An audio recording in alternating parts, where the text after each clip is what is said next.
Isa, no sé si...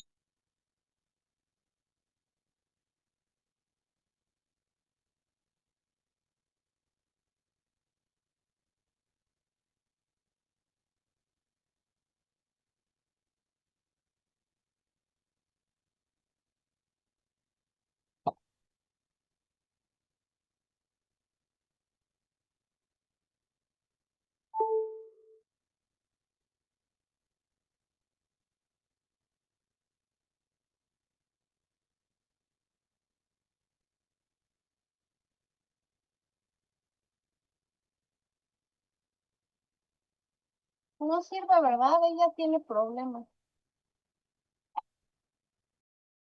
Sí, creo que es su internet. Ya estoy con ella revisándolo para ver si a lo mejor puede conectarse por el teléfono para el audio. Gracias, Isabela.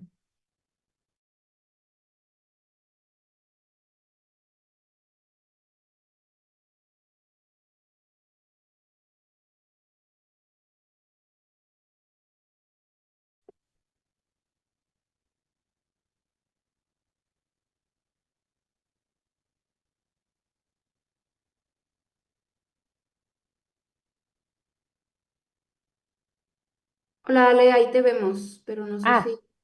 perfecto. ¿Ahí me escuchan? Ahí te escuchamos, sí.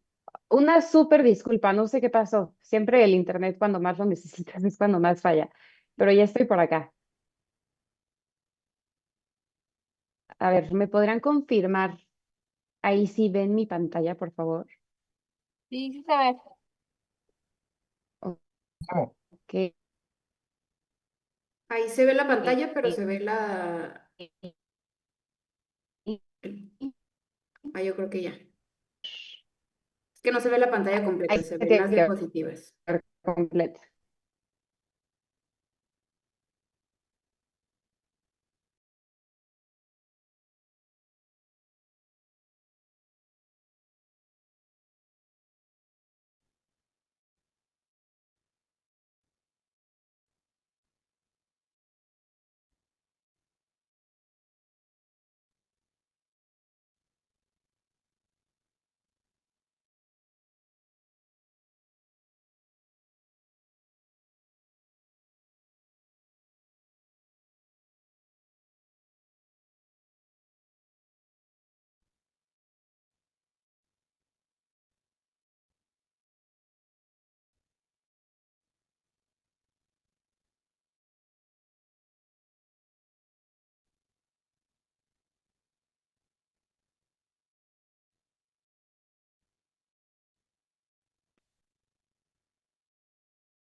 Vamos a darle un minutito para que se integre, por favor. Gracias.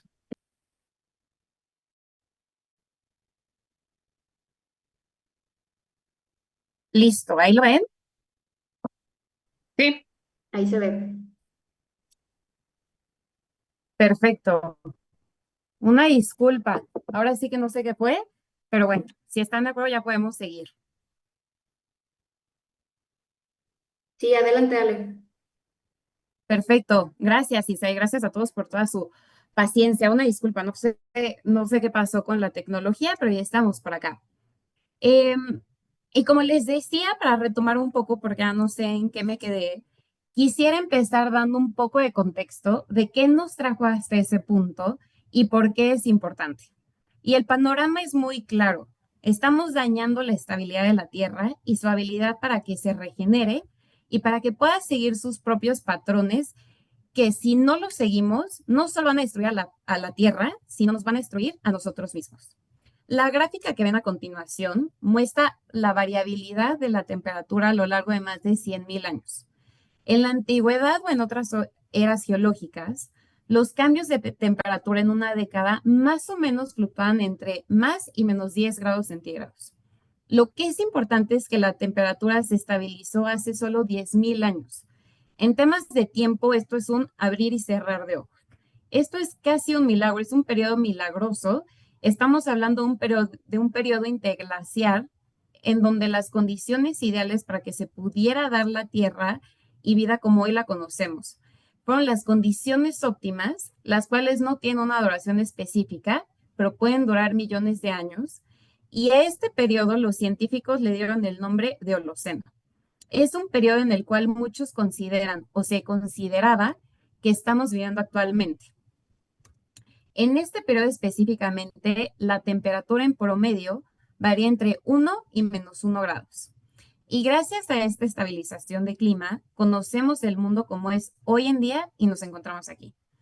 Y estas temperaturas nos permitieron tener un planeta estable, el nivel del mar se estabilizó, tenemos estaciones predecibles, un clima confiable, y esta estabilidad dio pie a que la civilización fuera posible. Este periodo es el único que puede mantener la vida como la conocemos y como la disfrutamos. Pero entonces, ¿qué es lo que pasa? ¿Dónde está el cambio climático?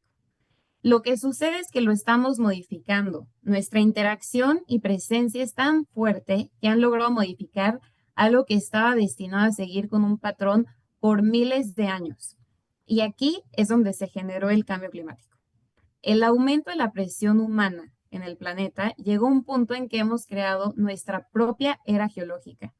La mayoría de los científicos han declarado que el Holoceno terminó y ahora estamos en el Antropoceno, la era de los humanos. Y aquí nada más quiero hacer énfasis de que yo, la mayoría de los científicos, porque como bien saben, hay parte de los científicos y de la sociedad que no cree en el cambio climático. Y regresando al tema, hemos cambiado a la Tierra completamente, le hemos dado un grado de 180 grados. En solo 50 años, los humanos hemos logrado salir de un estado en el que habíamos estado los últimos 10,000 años. Y lo más complicado de todo esto es que no hemos acabado de ver y entender el riesgo de desestabilizar el planeta. O incluso, lo más duro de aceptar es que lo vemos y no actuamos como deberíamos. Y en relación a esto, existen los límites planetarios, que son un marco científico que define los umbrales ambientales dentro de los cuales la humanidad puede desarrollarse de forma segura.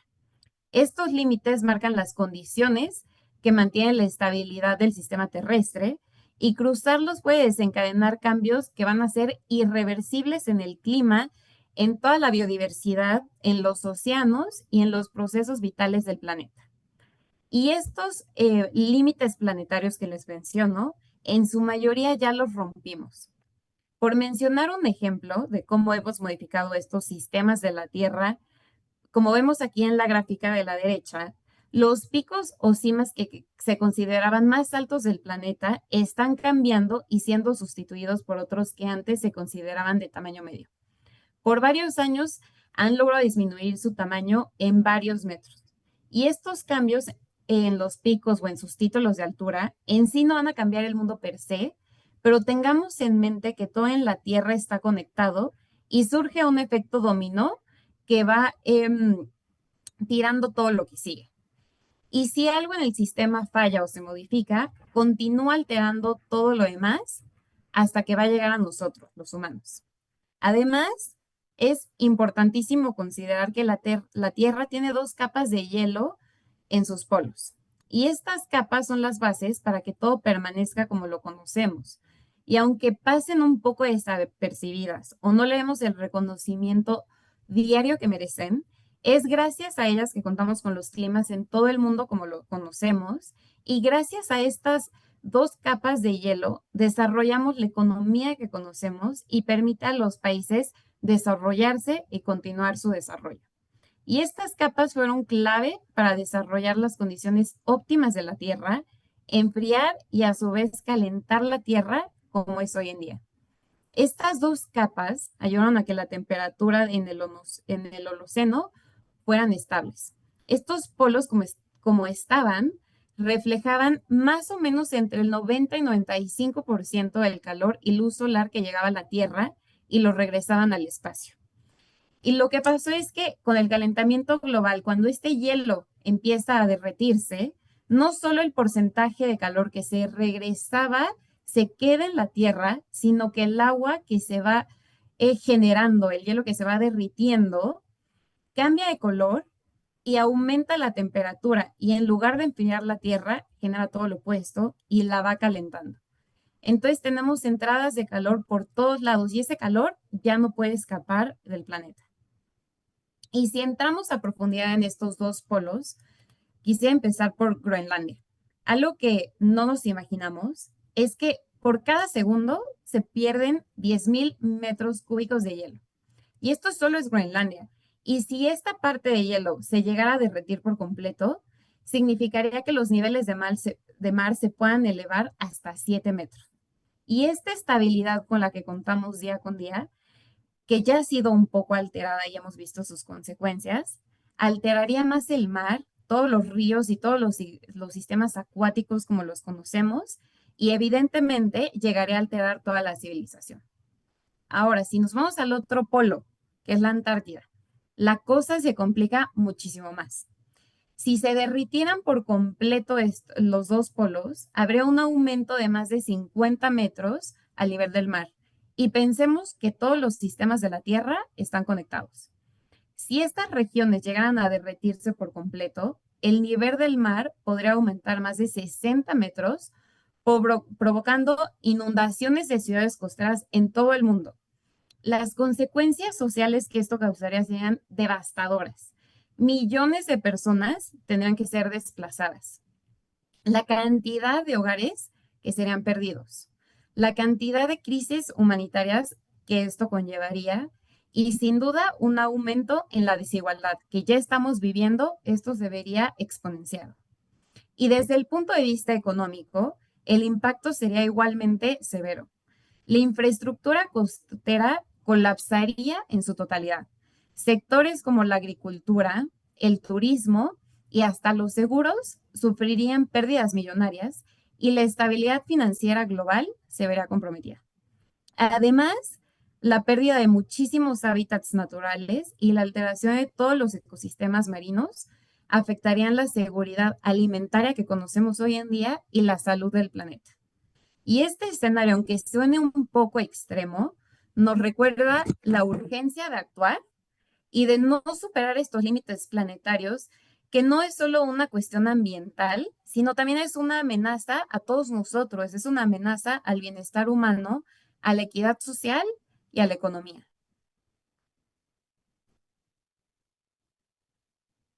Y para continuar entendiendo la urgencia del cambio climático, quisiera empezar con un dato que lo resume todo. El año 2024, el año pasado, fue el primero en registrar una temperatura media global superior a 1.5 grados por encima de los niveles preindustriales durante los 12 meses consecutivos. ¿Qué significa esto? Que lo que hasta hace poco llamábamos el umbral del famoso Acuerdo de París ya no es una advertencia del futuro, algo que pueda pasar, es nuestra nueva realidad. Según un servicio del Copérnicus, que de la Unión Europea, es una agencia que se encarga de monitorear todo el clima, el 2024 fue el año más caliente desde que se tienen registros y posiblemente en los últimos 125.000 años, si tomamos como referencia los estudios de hielo o los núcleos de hielo. Que aquí nada más quisiera hacer un paréntesis por si alguno de ustedes no sabe qué son los estudios de hielo o estos núcleos. Son cilindros que se clavan en la Tierra, perforando capas profundas de glaciares o de hielo, como en la Antártida o en Groenlandia, y estas capas contienen compactado millones de isótopos de oxígeno, de moléculas, que van a permitir revisar las temperaturas pasadas, revisar las concentraciones de gases como el CO2, como metano, y van a permitir ver qué pasó en el pasado, ya sean todas las erupciones volcánicas, incendios u otros eventos climáticos que hayan podido impactar en la historia de la Tierra como la conocemos. Y bueno, retomando este paréntesis, como les comentaba, el 2024 fue el año más caliente que se ha registrado.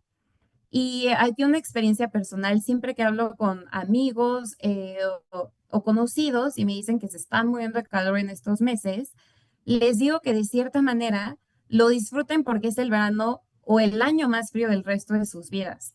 Año con año los efectos del cambio climático van a ir siendo peores. Y a pesar de que aquí en la Ciudad de México tenemos un microclima que favorece el no sentir las consecuencias tan directo, claro que van a estar ahí las consecuencias del cambio climático y claro que nos van a afectar. Este calentamiento que justo tal vez a veces no veamos tan de cerca, se refleja en situaciones extremas visibles que hemos escuchado o presenciado, ya sea por algún conocido, en las noticias o por cualquier otro canal. Y por hablar de este continente, ¿cuántas olas de calor no se han registrado? No hemos escuchado o leído. El año pasado se llegaron a temperaturas extremas.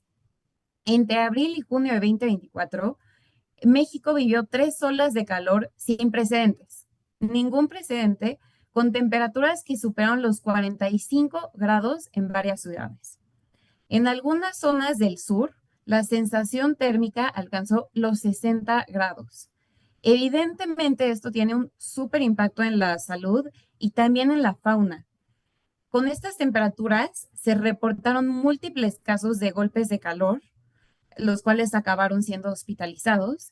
Y por mencionar algunos casos sonados, en Tabasco y en Chiapas, animales llegaban a caer de los árboles del calor extremo que se estaba viviendo. En este mismo año, Canadá enfrentó una temporada de incendios forestales que superó todos los registros del pasado, tanto en superficie que se quemó como en duración. En Estados Unidos hubieron sequías, olas de calor y tormentas eléctricas. Y el humo de estos incendios no solo afectó a la población de Estados Unidos, sino que la calidad del aire llegó a afectar hasta Europa. Por hablar de otros lugares, Venezuela perdió su último glaciar y también se declararon extintos glaciares en Colombia y Argentina, por mencionar un par de ejemplos, pero estos ejemplos pueden seguir y seguir. Y la conclusión científica es clarísima. No estamos rumbo a una crisis climática, ya estamos dentro de ella. Esta ya no es una advertencia para el futuro, es una realidad presente. Y la pregunta que debemos hacernos es, ¿qué hacer con el tiempo que nos resta? ¿Y cómo respondemos como sociedad, como profesionistas y como individuos? ¿Qué decisiones podemos tomar hoy que puedan marcar la diferencia en mañana, la diferencia real? Y algo con lo que ustedes, que en este diplomado probablemente por su elección, con lo que se puedan relacionar y con lo que me solía pasar a mí cuando estudiaban, es que muchos me decían, es la carrera del futuro, son los temas del mañana. Y por supuesto que no, son los temas del presente, porque sin estos temas no va a haber un futuro. Hoy más que nunca necesitamos profesionistas, independientemente de cuál sea su camino, que entiendan esta urgencia, porque el cambio climático no espera y la Tierra puede ser nuestra mejor amiga o puede ser nuestra enemiga. Es importantísimo entender qué está sucediendo y poder hacer sinergia con otras áreas, con otros profesionistas. Y ya lo veremos más adelante, pero la importancia de que todos los científicos sean un eslabón en esta cadena, en la creación de políticas públicas, de la economía, del desarrollo, es lo más importante para generar estas soluciones viables para esta crisis. Y no basta con tener millones de estudios que hablen sobre la problemática si solo se queda en el sector académico. Independientemente de la industria, si es un despacho del grupo de práctica o el área de una empresa, se debe accionar. Hablemos ahora de un concepto clave para entender la urgencia, que es el presupuesto de carbono. Este presupuesto representa la cantidad máxima de gases de efecto invernadero que podemos seguir emitiendo si queremos mantener el calentamiento global por debajo de lo que recomiendan los expertos. Para mantenernos por debajo del 1.5 grados de lo que se recomienda, el IPCC calculaba que a inicios del 2023 nos quedaban 500 gigatoneladas de CO2. A este mes, a junio de 2025, ese margen ha disminuido a menos de 250, es decir, a la mitad. Y a este ritmo, si no cambiamos drásticamente, lo vamos a agotar en 3 a 4 años máximo. Pero no es solo una cuestión de temperatura. Lo más preocupante es que lo que los científicos llaman estos puntos de inflexión. Por mencionar un par de ejemplos, la selva amazónica. Si la llevamos a un punto de quiebre, esta selva puede dejar de absorber carbono y convertirse en una emisora de carbono. Esta selva hoy en día enfrenta un riesgo creciente de colapso debido a su combinación de deforestación, incendios, sequía y pérdida de biodiversidad. La tala de los árboles reduce su capacidad para capturar CO2 y expone todos esos suelos que liberan carbono almacenado, mientras que estos incendios, junto con la sequía más la actividad humana, van emitiendo grandes cantidades de gases de efecto invernadero. El cambio climático tendremos que aceptar que altera todos los patrones de lluvia, va debilitando la salud de los árboles y su función fotosintética. Y además, para sumar, la desaparición de especies clave va comprometiendo todo el equilibrio ecológico como lo conocemos. Y a medida de que el ecosistema se va degradando, la tierra se va calentando más y va acelerando su deterioro. Todo esto podría llevar a que la selva deje de ser uno de los ecosistemas que más absorbe carbono y se convierta en una de las fuentes de emisiones más fuertes. Por otro lado está el deshielo de los dos polos que ya hablamos. Y también quise tocar aquí un tema muy importante, que es el debilitamiento de la corriente del Atlántico Norte, que se conoce más como el AMOC, que afecta patrones de lluvia en África y América Latina. El debilitamiento de esta corriente es la consecuencia del aumento de agua dulce en el océano, que es producto del derretimiento del hielo de Groenlandia. Y esta alteración en la circulación del océano puede tener efectos climáticos severos a nivel global. Uno de ellos es la reducción de lluvias en África y en el Amazonas, lo que afectaría a la agricultura y los ecosistemas. También va a aumentar el nivel del mar en las zonas costeras de América, va a generar inviernos más fríos en Europa y una mayor frecuencia e intensidad en fenómenos extremos como huracanes, debido al calentamiento de las aguas superficiales. Por tropicalizar y por dar un ejemplo que aquí a México nos tope, son los huracanes que afectaron a Guerrero en 2023 y 2024, el Otis y John respectivamente, y estos fueron intensificados por el calentamiento del Océano Pacífico. Esto fue una consecuencia directa del cambio climático. Otis, por ejemplo, alcanzó una categoría 5 en menos de 12 horas. Fue un fenómeno extremadamente raro. Y aunque el debilitamiento de la MOC no fue la causa directa de este huracán, estos dos huracanes, estos dos fenómenos naturales, reflejan una creciente inestabilidad en los sistemas climáticos globales.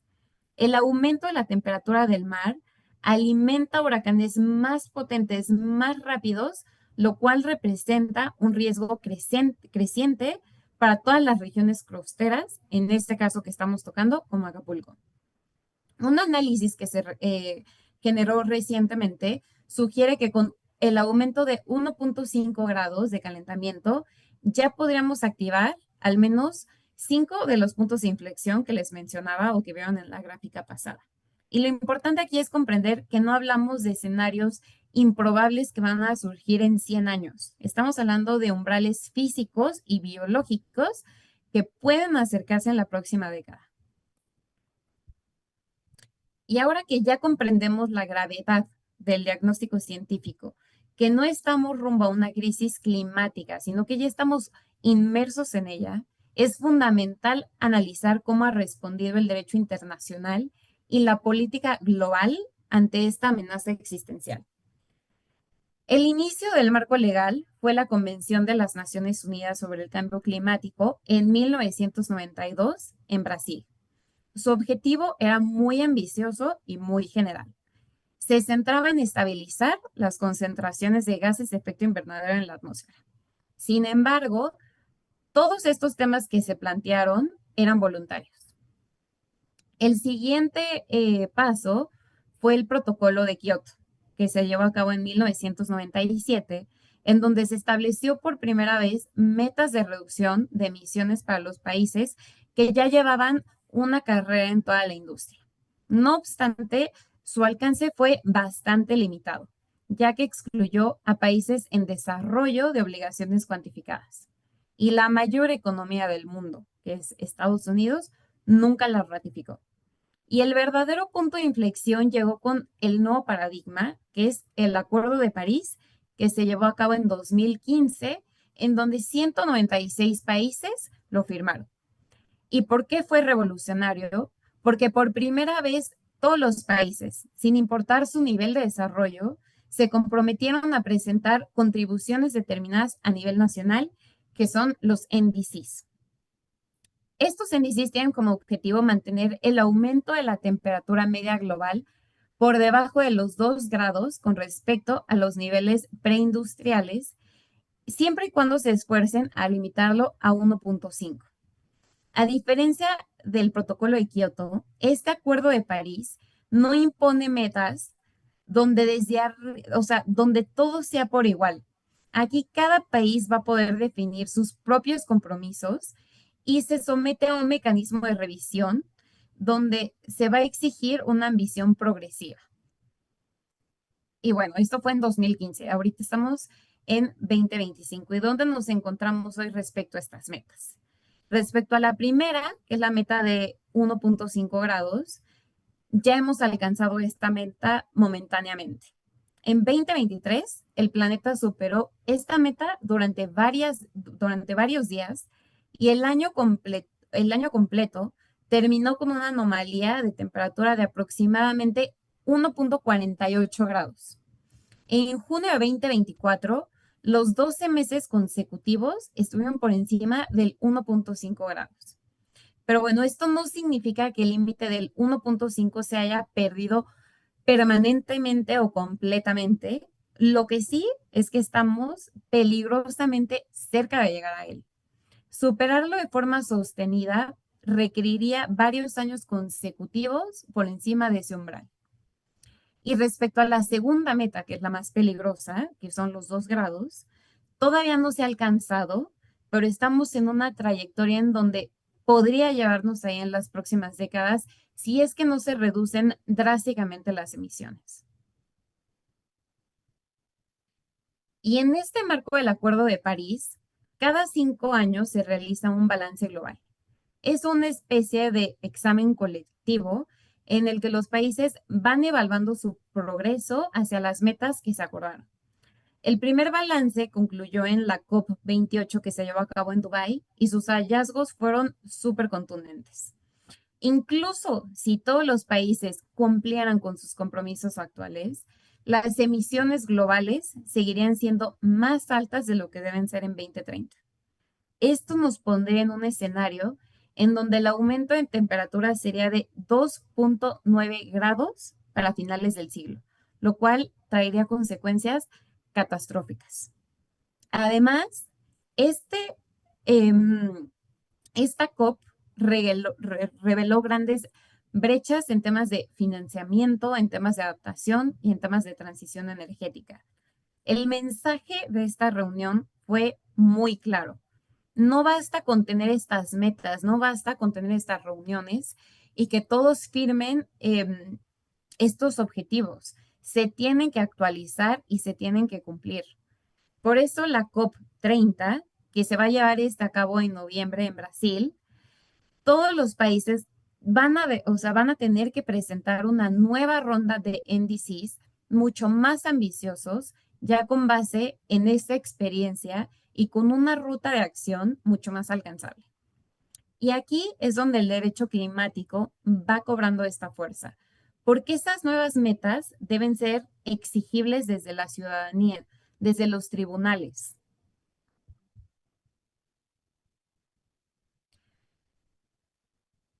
Durante más de 2 décadas, las palabras combustibles fósiles nunca aparecieron en estas COPs, en estas conferencias de las partes.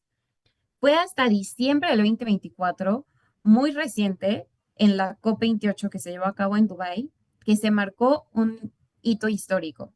Por primera vez, un texto final de estas conferencias incluyó un llamado a transitar fuera de los combustibles fósiles. Y esta declaración no solo tiene un peso simbólico, sino que también establece un precedente legal y un precedente político que va a redefinir el rumbo de la acción climática global. Esto representa que por primera vez el sistema multilateral del clima reconoce de forma directa que el petróleo, el gas y el carbón deben ser eliminados progresivamente para mantener el objetivo de 1.5 grados al alcance. Y este consenso también marcó el cierre del primer balance global que les comentaba, que reveló que el mundo está lejos de cumplir los compromisos que se acordaron en el Acuerdo de París e insistió en acelerar la acción climática en todos los frentes, en la mitigación, en la adaptación y el financiamiento. 3 ejes importantísimos para poderlo lograr. Y además de incluir combustibles fósiles, se incluyeron compromisos concretos como triplicar la capacidad de energías renovables y duplicar la eficiencia energética para 2030. Aquí quisiera hacer una nota sobre 2 artículos. El primero es el artículo 6.2, en donde se dice que permite intercambios bilaterales de reducciones de emisiones entre países. Esto se va a acotar a gobiernos específicamente con requisitos de transparencia y contabilidad. Es decir, se permite a los países cooperar entre sí para cumplir sus metas climáticas, intercambiando entre ellos reducciones de emisiones. Aquí, por decir un ejemplo, esto no es real. Pongamos el supuesto de que Francia invierte en un proyecto solar en Portugal y el proyecto reduce emisiones en Portugal. Y por lo tanto, Francia va a poder contabilizar esas reducciones como parte de su NDC. El segundo artículo que debemos de tomar en cuenta es el 6.4, que establece un mercado global, el cual va a ser supervisado por la ONU, donde ya juegan las empresas. Aquí ya van a tener un papel importante. Aquí se va a permitir que estos países o las empresas desarrollen proyectos que reduzcan emisiones y generen créditos de carbono que puedan ser vendidos a otros países o empresas que los necesiten para cumplir sus metas climáticas. Este nuevo marco no solo transforma el comercio de carbono como lo conocemos, sino que también abre oportunidades para el compliance climático, para la gobernanza financiera verde y para todo el litigio climático entre países. Y finalmente, esta COP28 fue también un ejemplo de inclusividad con la participación de jóvenes. Participaron pueblos indígenas, participaron comunidades locales y también participó el sector privado. Esta diversidad fortaleció lo legítimo y reforzó la idea de que la transición energética debe ser una transición socialmente justa. En el caso de México, se han comenzado a tomar medidas frente a las metas globales de reducción de carbono. Algunas de las acciones más relevantes hasta hoy han sido que México elevó su meta de reducción de emisiones de gases de efecto invernadero del 35 al 45%.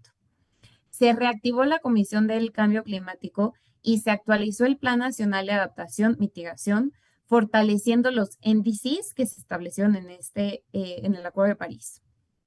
México busca aumentar la participación de energías renovables del 32 al 45% para el 2030 y se plantea que para el 2030 los vehículos eléctricos representen el 30% del mercado.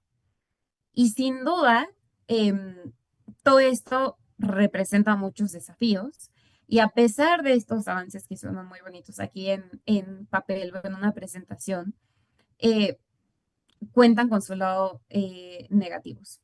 Organizaciones importantes nacionales advierten que la dependencia del combustible fósil sigue siendo un obstáculo importante y se recomienda que los recursos públicos deben dirigirse exclusivamente o en lo que se pueda a proyectos de mitigación o adaptación climática, siempre priorizando una transición energética justa. Y bueno, nuestra presidenta ha propuesto una estrategia energética que busca equilibrar la autosuficiencia nacional con la transición hacia la sustentabilidad. Es un poco contradictorio, pero no nos vamos a meter en ese tema, pero se mantiene la operación de 8 refinerías, más se limita la producción de petróleo a 1.8 millones de barriles diarios y en paralelo también se impulsan mejoras como la economía circular. Y sin bien su compromiso con la transición energética, su enfoque gradual ha generado críticas por no alinearse plenamente con los llamados internacionales a los combustibles fósiles. em, Ella y su equipo va trabajando por cumplir con nuestras metas. Y todo esto se va traduciendo en acciones. Y para ello, un punto tangencial es el litigio climático, ya que es una herramienta de transformación legal. Y en la última década, el litigio climático ha dejado de ser una estrategia marginal para convertirse en una herramienta poderosa de cambio estructural utilizado por ciudadanos, utilizado por comunidades indígenas y ONGs para exigir responsabilidad. Aquí les quiero hablar de dos casos emblemáticos que han marcado precedentes históricos que han definido el papel del derecho en contra del cambio climático. El primero es Urgenda en contra de los Países Bajos que se llevó a cabo en 2019. Este caso fue un proceso judicial que se inició en 2013 por la organización ambiental Urgenda en representación de más de 800 ciudadanos contra el gobierno de su país. La demanda alegaba que la falta de acción suficiente para reducir las emisiones de gases de efecto invernadero violaba sus derechos humanos, en particular el derecho a la vida. La organización exigía que el gobierno redujera sus emisiones de CO2 en al menos 25% para el 2020 respecto a los niveles del 1990. ¿Y qué resolvió la Corte?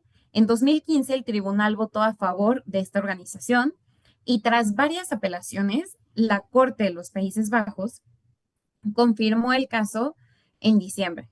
La Corte concluyó que el Estado tenía obligación legal de proteger a sus ciudadanos de los efectos del cambio climático y que no actuar con la urgencia necesaria constituía una violación a los derechos humanos.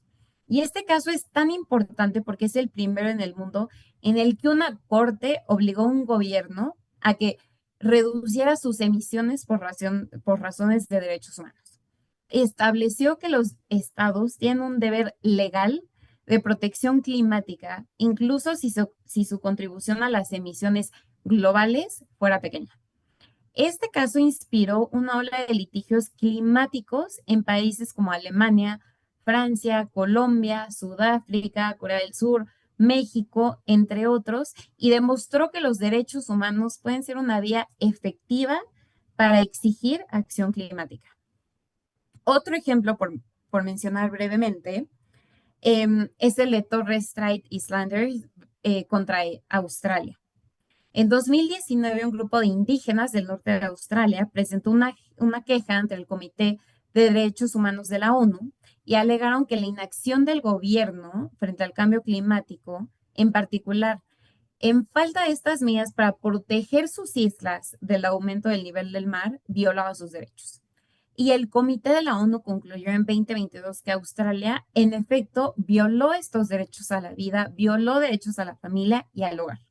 Y los de la isla argumentaron que el cambio climático ya estaba afectando su forma de vida, la erosión costera, las inundaciones y todas las sales en el suelo estaban destruyendo sus cultivos, estaban contaminando sus fuentes de agua y estaban dañando cementerios ancestrales, los cuales eran fundamentales para su identidad cultural y su identidad espiritual. Y el comité les dio la razón y determinó que Australia no tomó medidas adecuadas ni oportunas para proteger a estas comunidades. El Estado compensó a estos afectados y adoptó medidas de adaptación, como mejorar los ecosistemas costeros y mejorar todos estos daños que había causado. Y esta fue la primera vez que se reconoció que los estados tienen como obligación la adaptación del cambio climático y no solo la mitigación. Estos casos demuestran que el cambio climático no es solo un problema ambiental, sino también es una cuestión de derechos humanos, es una cuestión de justicia y de equidad, y revelan cómo las comunidades más vulnerables enfrentan los mayores riesgos. Y ante la inacción política, los tribunales nacionales e internacionales están impulsando la acción climática, están estableciendo precedentes que obligan a los estados, a las empresas a rendir cuentas. Y así el litigio climático evoluciona hasta nuevos campos como el compliance corporativo y pone al clima como un derecho exigible.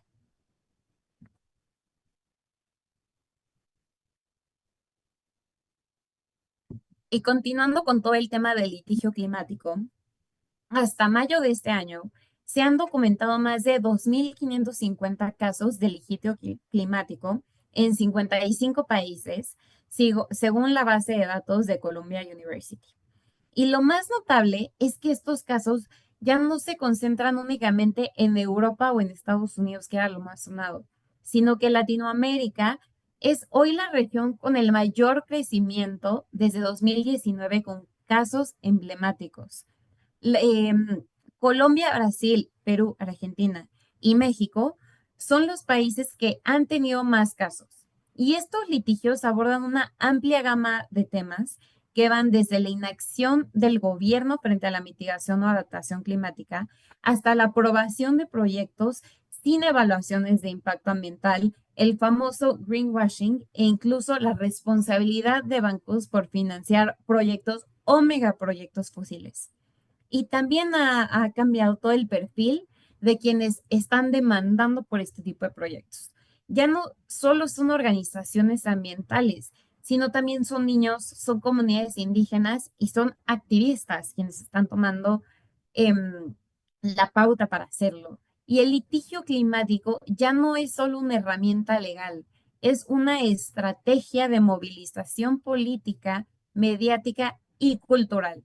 Y lo más interesante a todo esto para ustedes es que están estudiando este tipo de materias, es que la mayoría de estas demandas están siendo ganadas. Esto da una amplia gama de posibilidades para poder apoyar a la tierra que estamos impactando.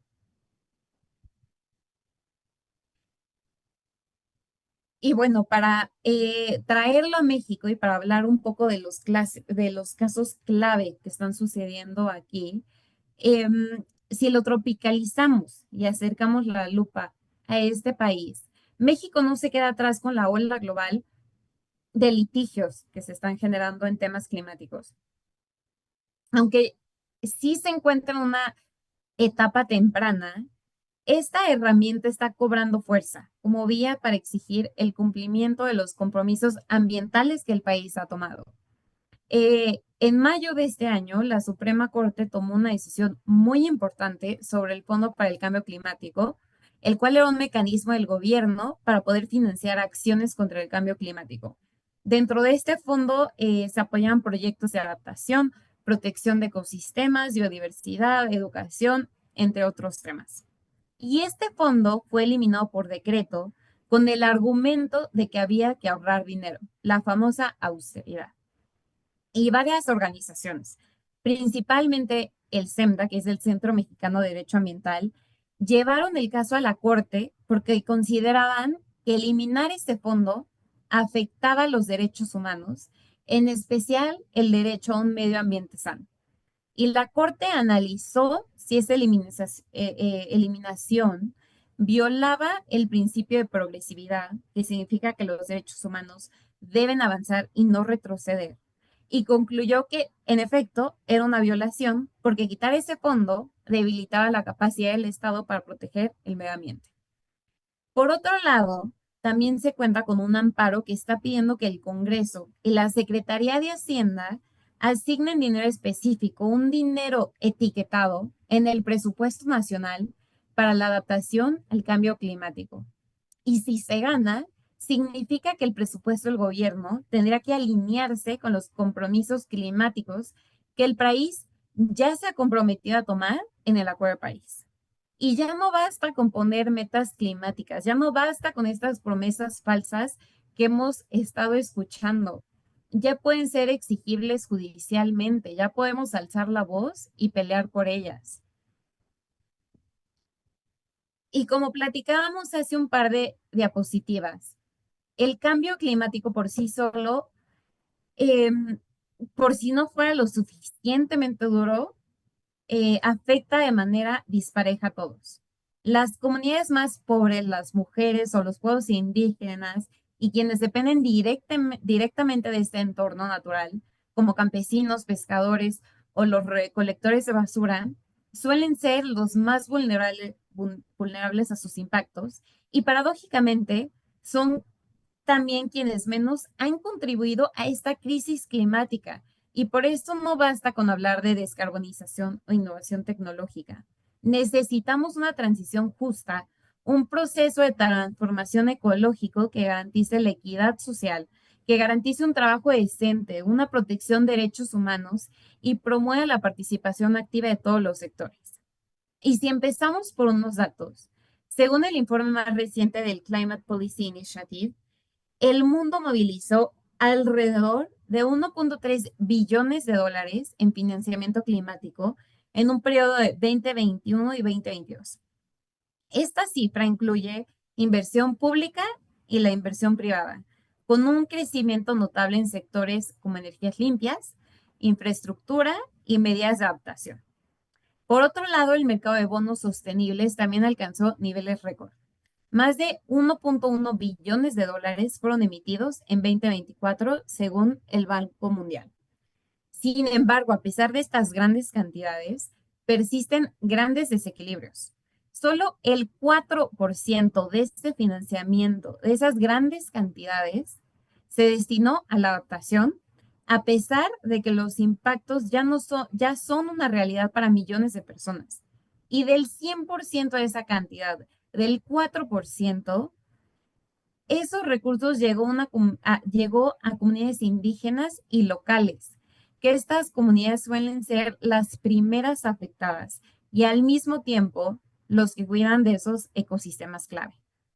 Y para hacer una nota puntual, las medidas de adaptación son iniciativas que ayudan a personas, comunidades y ecosistemas que ya están enfrentando esos efectos ya visibles del cambio climático, llámense sequías, inundaciones, olas de calor o pérdida de biodiversidad.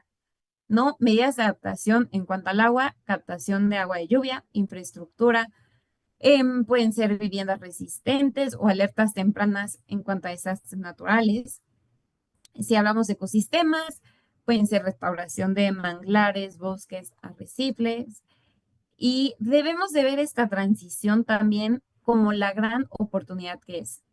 Se estima que hasta 100 millones de empleos nuevos podrían generarse de aquí a 2030 mediante la expansión de energías renovables, la movilidad limpia, eficiencia energética y la restauración de todos estos ecosistemas. La reforestación, la agricultura y la ecología podrían generar 20 millones de empleos formales, siempre y cuando se implementen con políticas sanas. Pero esto también implica reconocer a quiénes podríamos afectar o a quiénes podríamos perder. ¿Qué sucede con las y los trabajadores que están inmersos en la industria fósil? ¿Cómo protegemos a las comunidades donde se cerraría una mina o una refinería? Todo esto puede significar el colapso de su economía local y por eso urge una hoja de ruta clara de acción. Una transición justa debe de estar guiada por principios de justicia social, derechos laborales, participación comunitaria y debemos escuchar a todos los actores y tener un diálogo social Solo así, escuchando a todos, podemos construir un futuro sostenible que no deje a nadie atrás. Y siguiendo esta última frase, nadie debe quedarse atrás. Un poco teórico lo que sigue, pero la Organización Internacional del Trabajo define la transición justa como un proceso orientado a generar empleo decente y condiciones laborales dignas en el contexto de una economía baja en carbono y resiliente al clima. Y para lograr esto, recomienda aplicar los siguientes 9 puntos que ven aquí en esta diapositiva. Pero poner esto en práctica no es fácil. Va a haber muchos dilemas reales y aquí quisiera que abriéramos micrófonos y los quisiera escuchar para ver ustedes cómo resolverían o cómo perciben estos casos. Por ejemplo, ¿qué hacemos con regiones que dependen exclusivamente o en su mayoría del carbón? Por ejemplo, Coahuila. ¿Cómo reconvertimos empleos sin generar desempleo masivo o migración forzada? Y otra pregunta, ¿qué pasa cuando una comunidad rechaza un proyecto de energía renovable porque no fue consultada, porque llegó ese proyecto y se instaló en su comunidad? Entonces, ¿ustedes cómo ven estos temas? ¿Ustedes qué opinan? Quisiera escucharlos.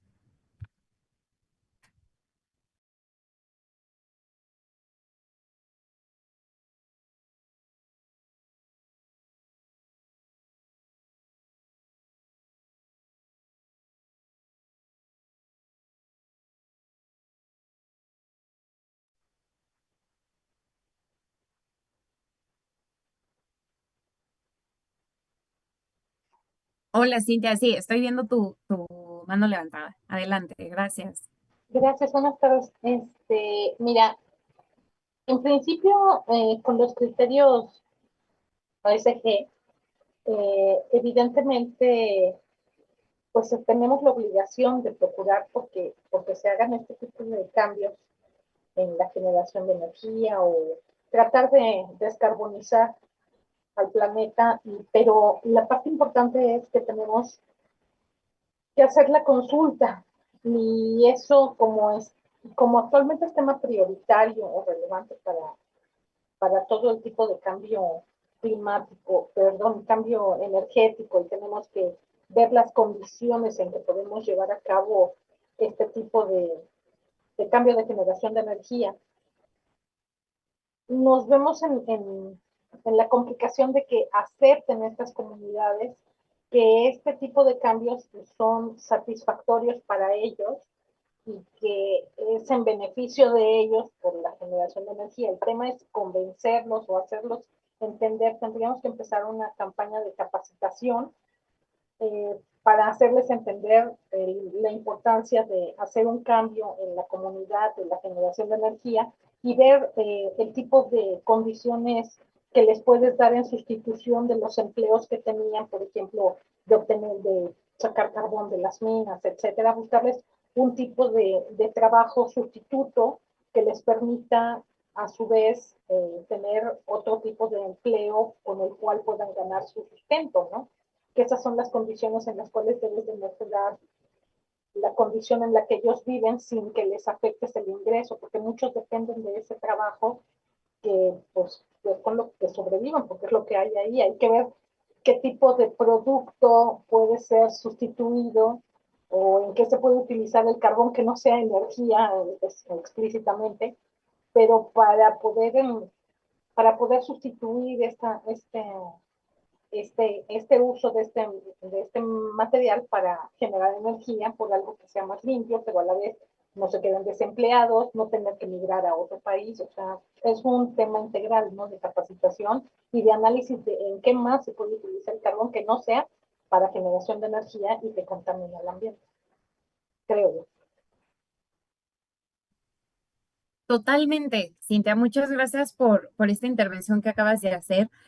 Me parece que la legitimidad social es tan importante como la viabilidad técnica o financiera de cualquier proyecto, ¿no? Es fundamental diseñar planes de transición justa que incluyan diagnósticos participativos sobre el impacto económico y social que va a tener estos proyectos, eh, tener estos programas de reconversión laboral y de capacitación técnica y apoyo económico, em, reconocer toda la historia, identidad y necesidades que cada población tenga. Y pues bueno, en caso de que sea necesario tal vez algún subsidio, seguros de desempleo o incentivos fiscales o justo ver qué hacer con el trabajo que ellos tenían, porque no se trata de solo crear empleos nuevos, sino de garantizar que estos trabajos sean dignos de la comunidad en la cual se está impactando y sean accesibles para quienes más lo necesitan. Entonces, muchas gracias. Cintia, no sé si alguien más tenga algún otro comentario.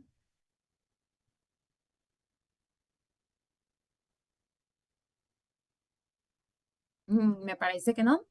Entonces, si seguimos, por ello es tan importante aplicar estos principios de justicia ambiental, de consulta previa y de respeto a los derechos humanos en todos los proyectos de transición. Y para ustedes esto abre una puerta interesantísima. Van a poder negociar convenios de cierre justo, van a poder diseñar marcos para capacitar y reubicar trabajadores y van a poder litigar en defensa de comunidades afectadas por megaproyectos, incluso si estos proyectos son catalogados como verdes. Y esta transición verde no puede ser una excusa para generar una nueva forma de injusticia. Y si quieren verlo como una analogía, yo lo pienso como si una buena transición justa es como construir un puente desde el mundo fósil hacia el mundo verde, pero nos tenemos que asegurar que todas las personas crucen juntas. Nuevamente, no podemos dejar a nadie atrás y se tendrán que generar diferentes vías para que esto suceda. Nuevamente, aquí recae la importancia de la sinergia que hemos platicado.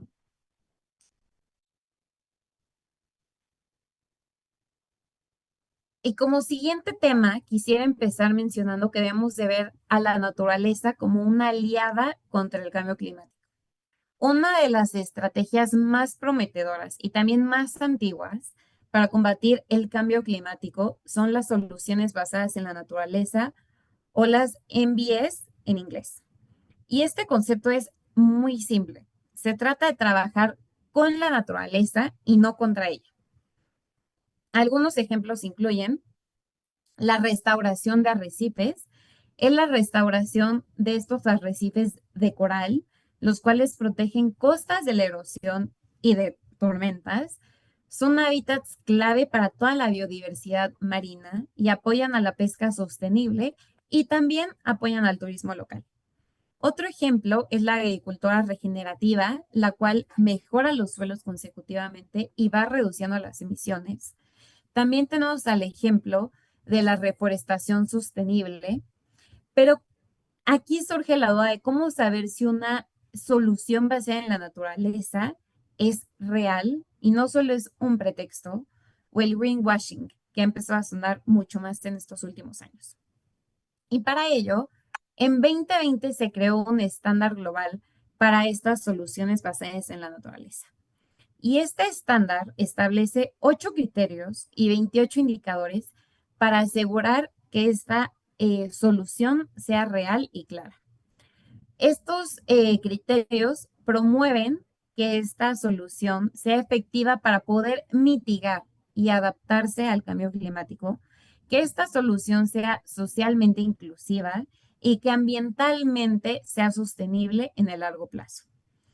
Por dar un ejemplo, y creo que es un tema que está en auge o que está un poco popular, que son las reforestaciones, cabe recalcar que no toda reforestación es buena.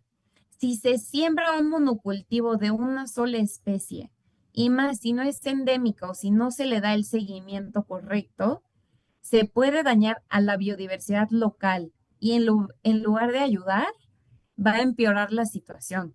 Aunque tenga la mejor de las intenciones, va a empeorar la situación del bosque o del ecosistema que se esté tratando. Y aquí un caso ejemplar positivo de una solución basada en la naturaleza viene de Kenia, en donde comunidades locales construyeron diques de arena. Y las comunidades construyeron estos diques con una tecnología súper sencilla y de bajo costo, que consistió en levantar pequeñas presas de arena en cauces secos, aquí como pueden ver en la foto. Y estas estructuras se encargaron de captar agua de lluvia durante la temporada seca, filtraron y almacenaron agua en el subsuelo, lo cual elevó el nivel freático y permitió el acceso de agua limpia en la estación seca. Todo esto redujo el tiempo de recolección de agua para las mujeres que tradicionalmente se encargaban de esta tarea, lo cual les permitió tener más tiempo para la educación de sus familias, tener más tiempo para las actividades productivas o el cuidado familiar. También dio una ventana de tiempo para la recuperación de de la vegetación del lugar.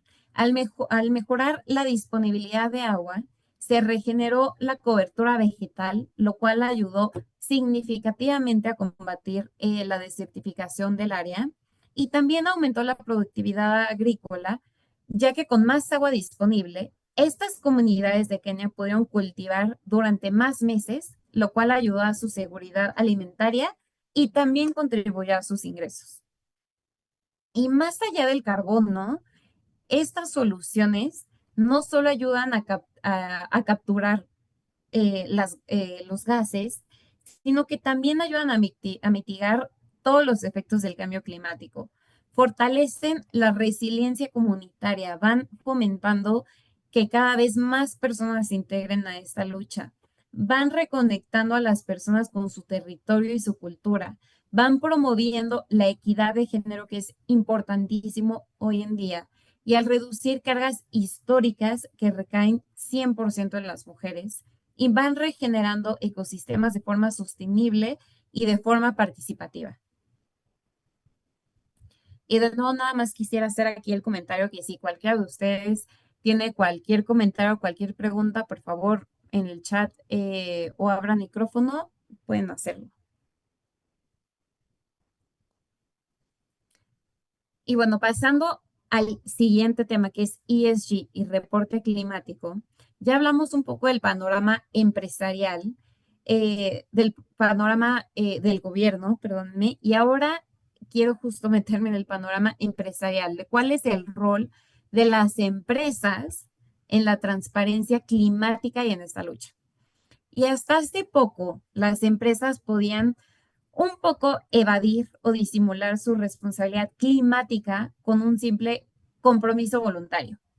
Pero eso poco a poco está cambiando y hoy muchas jurisdicciones exigen que las empresas midan, reporten y gestionen sus riesgos climáticos. Y todo esto comenzó con el TCFD, que es el Task Force Climate Related Financial Disclosures, que es un estándar propuesto por el Consejo de Estabilidad Financiera del G20. Y en 2023 se consolidó una nueva norma contable, que es el ISB, y que ya es obligatorio en diferentes países. Por ejemplo, Reino Unido, Canadá y Japón, y a partir de este año y el próximo, en varios países de América Latina. Y por otro lado, si nos vamos a la otra parte, en la Unión Europea se implementa la Directiva de Reporte de Sostenibilidad Corporativa, el CSRD, que introduce un nuevo concepto. Es la doble materialidad. Y esta doble materialidad implica analizar y reportar desde dos perspectivas complementarias. La primera, y muy importante y muy llamativa para todos los miembros de la organización, es la materialidad financiera y es cómo afectan los riesgos y oportunidades relacionados con el clima, la biodiversidad o los derechos humanos a la situación financiera de la empresa. Y la segunda parte es la materialidad de impacto. ¿Cómo impacta la empresa a través de sus operaciones, su cadena de productos o de servicios al medio ambiente, las personas y la sociedad? Y todo esto es importante porque obliga a las empresas a mirar más allá del riesgo financiero y asumir su responsabilidad en la transformación sostenible. Todo esto mejora la transparencia y la comparabilidad de la información ESG o ASG y facilita el acceso a financiamiento sostenible al alinear los reportes con las expectativas de todos los stakeholders o grupos de interés, ya sean internos o externos. Y todo esto ha ido cambiando la forma de hacer reportes. Y ya no solo se trata de proteger la reputación de la empresa o a los inversionistas, sino de rendir cuentas al planeta y a las personas. Y con ello, distintas plataformas internacionales han estado desarrollando herramientas para comparar el desempeño en sostenibilidad de empresas, lo que permite tomar decisiones más informadas sobre con quién trabajar. Algunas de estas plataformas líderes en estos temas es el MSCI, S&P, Bloomberg, o hay otras, también ahorita se las comparto por el chat para que las puedan buscar. Y lo que ofrecen son comparaciones entre empresas independientemente del país, independientemente de los sectores, del tamaño o de la industria. Y estas herramientas son clave para inversionistas, para gobiernos y para empresas que buscan alinear sus decisiones con criterios ESG. Las empresas que no se adapten con los criterios ASG van a quedar rezagadas en temas legales, en temas de reputación y en temas financieros. Y aquí es importante mencionar que todos los abogados van a tener un papel central en este nuevo modelo de gobernanza corporativa climática. Y en línea con esto, quisiera abrir una pregunta que es, ¿quién tiene derecho a contaminar? ¿Todos tenemos el mismo derecho o por qué unos lo hacen más que otros? Y los que lo hacen más, ¿por qué no rinden cuentas? ¿Y quién debe actuar primero, más y mejor frente al cambio climático? Y esta es una de las preguntas más complejas del debate climático global, porque no todos los países, ni siquiera todas las personas, han contribuido de la misma manera en, en este sistema. No todos han contribuido de la misma manera en esta crisis que estamos enfrentando hoy. Y un dato muy duro es que desde 1850, el 10% más rico del planeta ha sido responsable del 50% de las emisiones acumuladas. Y en contraste, el 50% más pobre de la Tierra apenas ha contribuido con el 7% de estas emisiones. Y este desequilibrio nos lleva a un principio clave de la justicia climática, la responsabilidad común, pero diferenciada. En otras palabras, quienes más han contaminado deberían de asumir mayores compromisos de mitigación y aportar más recursos para la adaptación. Y este principio ha sido la base de demandas de países en desarrollo como India, Sudáfrica o incluso México, que han existido financiamiento climático, transferencia tecnológica y plazos mucho más razonables para transitar hacia economías bajas en carbono. Pero el debate hoy en día ya no es solo entre países, también es personal y también es estructural. Un informe que leía hace poco del Oxfam reveló que una persona rica en promedio contamina más en un mes que una persona pobre en todo un año. Y además, 125 empresas generan más del 70% de las emisiones industriales globales. Esto muestra que el cambio climático no es solo una crisis ambiental, sino también es una crisis de desigualdad. Y por eso la transición ecológica no puede construirse sobre las mismas bases que han generado el problema. Necesitamos una transformación que reconozca las responsabilidades, que cuestione los privilegios que se tuvieron en el pasado y que se tienen en el presente y que garantice que nadie se va a quedar atrás. Y después de ver todo este panorama, surge la pregunta de ¿podemos solucionar el clima sin cambiar el sistema que tenemos hoy en día? Y en la carrera por frenar el calentamiento global o la crisis ambiental, han surgido distintas propuestas tecnológicas que prometen enfriar el planeta sin necesidad de transformar el modelo económico ni reducir las emisiones que tenemos hoy en día. Y suena atractivo, pero puede convertirse en una gran trampa y aquí hay una polémica.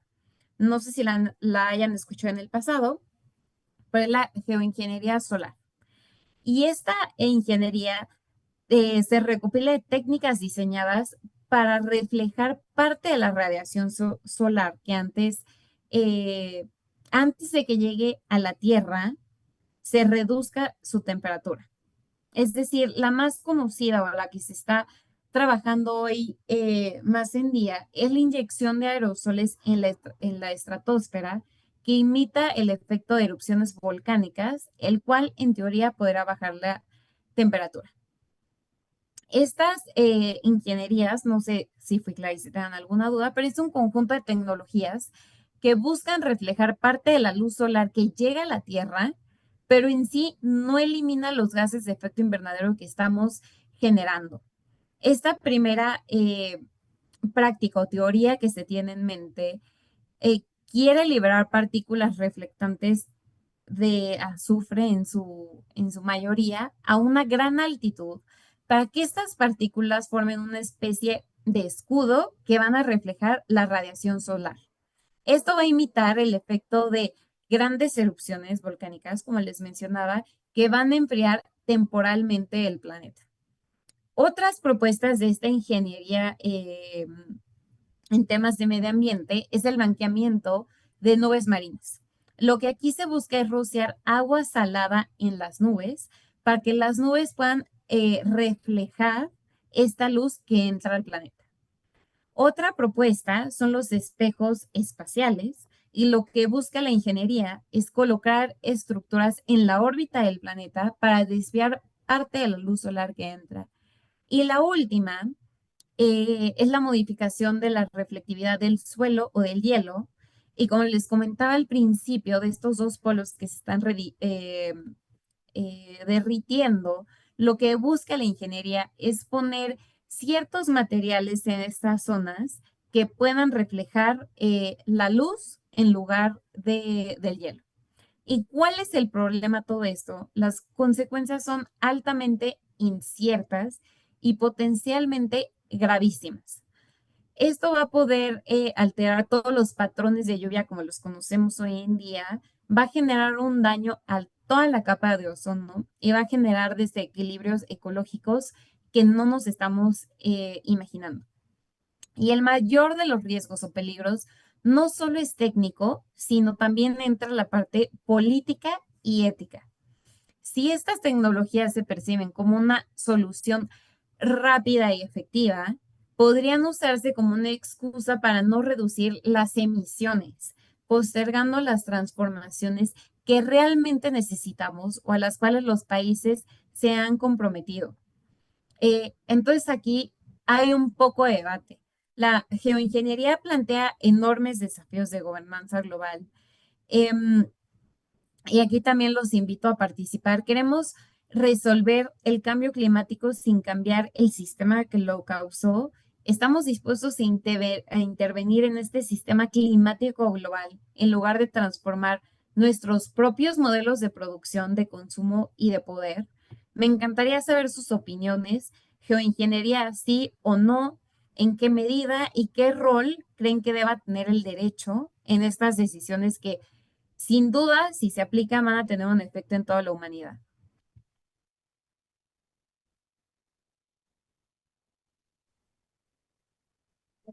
Hola Alejandra, Oye, oye ¿qué tal? ¿qué tal te habla Acer? Eh, quiero empezar diciendo que yo trabajo en petróleo, entonces quizá no sea el más adecuado para hablar de estas cosas, pero a mí me llamaba la atención las primeras preguntas que hacía sobre estas comunidades que son afectadas por el cambio de sus actividades, ¿no? Recolección de carbono, comunidades donde se instalan estos proyectos. Y nos preguntábamos si deberíamos de hacer algo con esas comunidades para que pudieran cambiar sus actividades de extracción de carbono o pudieran cambiar su entorno para permitir pues instalación de infraestructura, ¿no? Pero también ahora que lo mencionas, me parece que también nosotros deberíamos de cuestionarnos si no deberíamos cambiar nuestro entorno, nuestras actividades, ¿no? Y ser más conscientes en el tema de nuestro consumo energético, ¿no? Que a todos a mí me encanta, te voy a hablar por mí, a mí me encanta viajar y entonces pues sabemos que el avión consume bastante energía, ¿no? Me encanta tener disponible en casa pues alimentos que vienen de otras regiones, ¿no? Que necesitan diésel para ser transportados, mercancías que necesitan ser transportadas por mar, por tierra. Eh, creo que la reflexión que a mí me lleva, Alejandra, es justo la contribución podría ser desde lo personal en estos temas de eh, consumo, ¿no?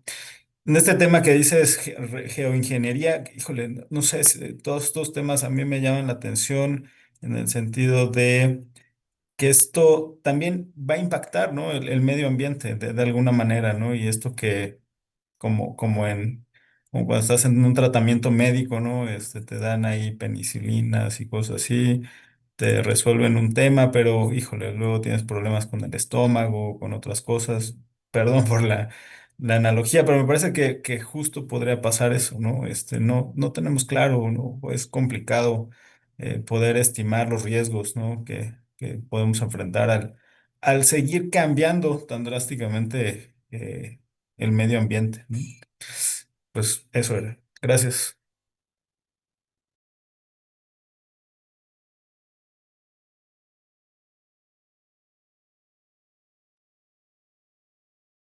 Muchas gracias, César, por tu intervención. Y sin duda, no se trata de dejar ciertas industrias atrás o de un día para otro, sino repensarla desde dentro. Y yo creo que lo drástico sería quedarnos sentados en donde estamos, ¿no? Sin hacer cualquier em, cambio. Y como tú dices, el trabajo en el que tú estás es clave para el funcionamiento de la economía global y más que nada para México.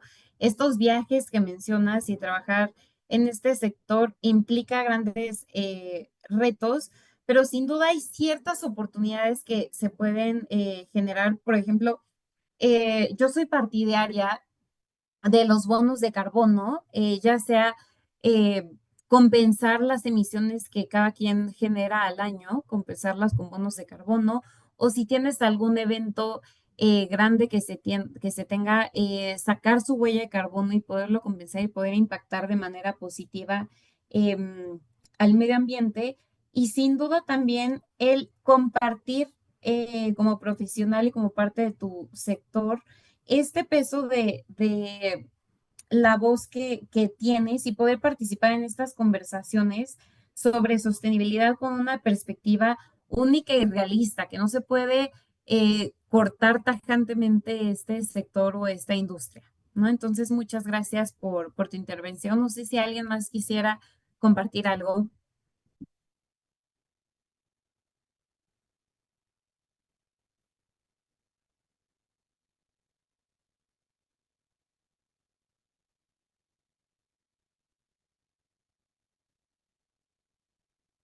No, me parece que no. Entonces, podemos seguir y si tuvieran cualquier intervención, por favor, en el chat o abran micrófono. Y retomando la conversación en cuanto a México, el país ha sido históricamente un actor activo en estas negociaciones climáticas internacionales. México fue sede de la COP 16 en Cancún. Ahí está. En 2010, esta fue una cumbre clave para poder reconstruir la confianza global tras el fracaso de Copenhague y también fue uno de los primeros países en desarrollar y presentar su NDC tras el Acuerdo de París. Y este acuerdo fue actualizado en 2022, la cual establece dos metas de reducción de emisiones al 2030, La primera es reducir el 35% de forma incondicional, es decir, sin depender de apoyo internacional. Y la segunda es reducir hasta el 40% de forma condicional. Esto es sujeto a financiamiento, transferencia tecnológica o cooperación internacional. Y sin embargo, esta actualización ha sido objeto de críticas técnicas. México modificó su línea base de emisiones proyectadas, lo que en términos reales redujo su ambición de la meta y en lugar de emitir menos, se proyecta más y se reduce desde ahí. Y sí, el marco legal en México está evolucionando, pero su implementación sigue siendo un poco débil. Y aquí el derecho tiene un rol fundamental. Su rol es supervisar, pero exigir, litigar y proponer. No basta con tener leyes. Se necesita voluntad política, se necesitan capacidades institucionales y participación ciudadana para que la transición sea real, sea justa y sea efectiva. Y aquí entra un punto muy interesante, que aunque México ha avanzado en su marco legal climático, la implementación efectiva requiere más que leyes. Necesita herramientas concretas para alinear inversiones, para evaluar riesgos y para garantizar que los compromisos se traduzcan en resultados medibles. Aquí es donde entran directamente los criterios ASG y las finanzas sostenibles. Y la regulación ASG en México aún está en desarrollo, especialmente en comparación con Europa o con Estados Unidos. E históricamente, México ha adaptado una postura voluntaria y un poco de soft law respecto a temas ASG, pero la tendencia poco a poco va cambiando y se van adaptando esquemas más normativos. En los últimos años, el país ha comenzado a construir una arquitectura financieramente más verde que va permitiendo y abriendo oportunidades para canalizar recursos hacia actividades alineadas con la acción climática y con los 17 Objetivos de Desarrollo Sostenible de la ONU. Y un punto clave en este proceso fue la creación de su taxonomía sostenible, una herramienta que fue inspirada en la taxonomía de la Unión Europea, que busca definir actividades económicas sostenibles en sectores clave como energía, construcción y transporte.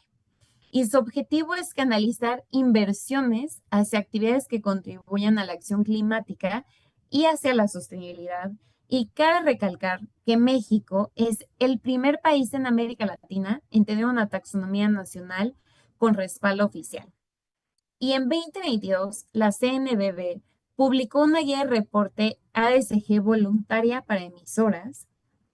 Y lo que esto busca es homologar la divulgación bajo marcos internacionales, tales como el SASB, TCFD o el GRI. Y a través de ella, de esta guía, se promueve que empresas que cotizan en la bolsa puedan publicar su información ambiental, social y de gobernanza, aunque no sea obligatoria. Y cada vez va existiendo una presión creciente del sector financiero y de inversionistas institucionales para que las empresas mejoren su desempeño ESG. Y México, la perspectiva actual, el panorama actual, es que México se encuentra en una fase de transición del enfoque voluntario hacia un marco más normativo y obligatorio en materia ESG, especialmente para empresas grandes, para instituciones financieras y para emisiones públicas. Y aunque aún no existe una ley ESG general, hay diversas leyes ambientales, diversas leyes laborales y financieras que ya contienen ciertos elementos alineados con estos criterios. Y la taxonomía sostenible y esta guía ESG son los pilares actuales de esta evolución. Y no podemos dejar de lado los retos claves. Y el primero es la capacidad técnica limitada. Muchas empresas carecen de este personal capacitado, herramientas o procesos para medir y reportar indicadores ESG de forma adecuada. El segundo es la falta de datos consistentes y verificables. es la ausencia de sistemas de recopilación y análisis de datos que va dificultando la trazabilidad y la comparabilidad de la información. Y el tercero es la alineación con los estándares internacionales. Es necesario armonizar todos los reportes con los marcos globales para facilitar la transferencia y el acceso a un financiamiento sostenible. Y para poder mejorar, va a ser necesario hacer un comparativo internacional. Es decir, tomar como ejemplo a la Unión Europea, en donde el reporte ASG ya es obligatorio, con marcos robustos como el CSRD y la taxonomía verde. Y México sigue en proceso de consolidación institucional y técnica, pero con voluntad política y colaboración internacional para fortalecer su arquitectura ESG se valora. Y todo este desarrollo en México va a depender de la articulación efectiva entre todos los sectores, entre el sector público, el sector privado y el financiero, y también de la capacidad técnica de empresas y de los reguladores, sumando a un acompañamiento regulatorio progresivo que va a facilitar la adopción sin generar barreras excesivas. Y para ir concluyendo, para que esta sostenibilidad sea más que un discurso, vaya más que un papel, se va a necesitar estándares claros, comparables y verificables. Y en este contexto, México ha dado un paso muy importante en 2024, ya que publicó sus primeras normas de información de sostenibilidad, las famosas NIS, que fueron desarrolladas por el Consejo Mexicano de Normas de Información Financiera y Sostenibilidad, el CINIF. Y estas normas están alineadas con los estándares internacionales del ISSB, en particular con las IFRS 1 y la 2, que la primera habla de revelación general de sostenibilidad y la segunda se centra en la revelación climática. Y su objetivo es facilitar que todas estas empresas mexicanas puedan reportar información ESG de forma estructurada, pero que también sea comparable y útil para todos los inversionistas, reguladores y para la sociedad. Y ahora, ¿qué incluyen las NIS? La NIS A1 genera el marco conceptual que establece que los principios generales para la preparación de información de sostenibilidad. La B1 va a definir 30 indicadores básicos de sostenibilidad en temas ESG, de los cuales 21 van a ser cuantitativos y nuevos cualitativos. Y la C1, que se encuentra en desarrollo, va a ser la primera norma temática enfocada en revelaciones climáticas. Y estas normas aplican a todas las entidades que reportan bajo las normas de información financiera mexicanas, que son las NIFs.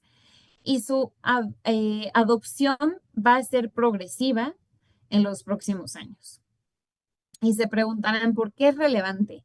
Y la adopción de estas normas y su convergencia con las IFRS S1 y S2 internacionales va a posicionar a México en la ruta de la transparencia y de la rendición de cuentas climática. Y además va a permitir a empresas, va a permitir a inversionistas y a reguladores hablar el mismo lenguaje de sostenibilidad, facilitando las decisiones más informadas y más responsables. Y para cerrar, quisiera recordar toda esta presentación, que es un panorama muy complejo, pero es un panorama urgente, desde los límites planetarios que ya cruzamos hasta las nuevas herramientas legales, las herramientas financieras y normativas que buscan guiarnos hacia una transición justa y sostenible. Lo que queda claro es que el cambio climático no es solo un problema ambiental, es un desafío jurídico, económico, ético y también social. Es un espejo que refleja quiénes somos como sociedad, qué estamos dispuestos a defender y cómo elegimos vivir. Y hoy el derecho ya no puede limitarse a a regular lo existente, lo que conocemos, tiene que anticipar, tiene que transformar y proteger desde la justicia climática hasta los temas ESG, el litigio estratégico hasta las normas de sostenibilidad como las NIS, y el rol de los juristas es más relevante que nunca.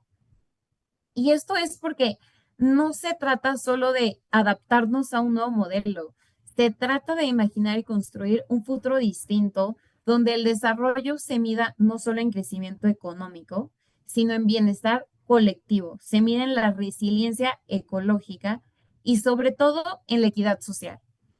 Y muchas personas al escuchar los términos de ecología o cambio climático piensan que tienen que cambiar completamente su estilo de vida. Pero no se trata de renunciar a lo que somos o renunciar a cómo nos gusta vivir, sino se trata de orientar nuestras acciones, sean grandes o pequeñas, hacia el bien común, hacia la sostenibilidad. Y esta sostenibilidad no exige sacrificios gigantes. Lo que exige y lo que necesita es un compromiso constante, acciones pequeñas pero constantes. Y en ese futuro, todos ustedes van a ser clave, no solo para aplicar el cambio, sino para poderlo cuestionar, para poderlo mejorar y hacerlo cumplir. Porque todo este derecho que hemos platicado, si es bien usado, puede ser una de las herramientas más poderosas para transformar la vida, para transformar la justicia, el país y el planeta. Y quisiera terminar con una frase que me encanta de Marina Silva, que es la ministra de Medio Ambiente de Brasil, que dice, no se trata de salvar el planeta va a existir con o sin nosotros. Se trata de salvar lo que nos hace humanos. Y nuevamente, muchas gracias a todos ustedes por participar en esta sesión. Muchas gracias, Israel, por su invitación. Muchas gracias por su atención, por su sensibilidad a este tema tan importante y por todo el compromiso y que ojalá este tema siga inspirándolos a seguir cultivando conocimiento y ganas para poder impactar en el país y en el mundo. Y ahora sí, voy a dejar de compartir pantalla y voy a prender mi cámara. Una disculpa que tuve que apagarla durante la presentación, pero bueno, pudieron presenciar los problemas tecnológicos.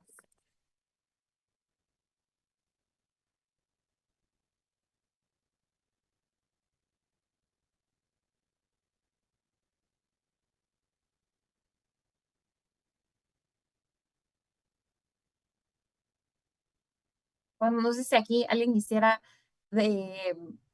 comentar algo, tuviera alguna pregunta, algún comentario, algo que quisiera agregar. Nada, gracias, solo agradecer la ponencia y la explicación de este tema. Muy claro, gracias. Gracias, Cintia.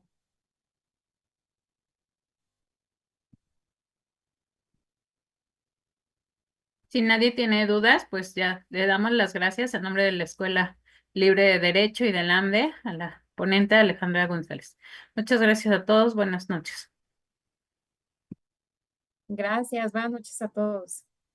Muchas gracias. Gracias. Buenas noches. Gracias. Hasta luego. Muchas gracias. Adiós, compañeros. Adiós, cuídense mucho. Bye. Bye, Bye, gracias.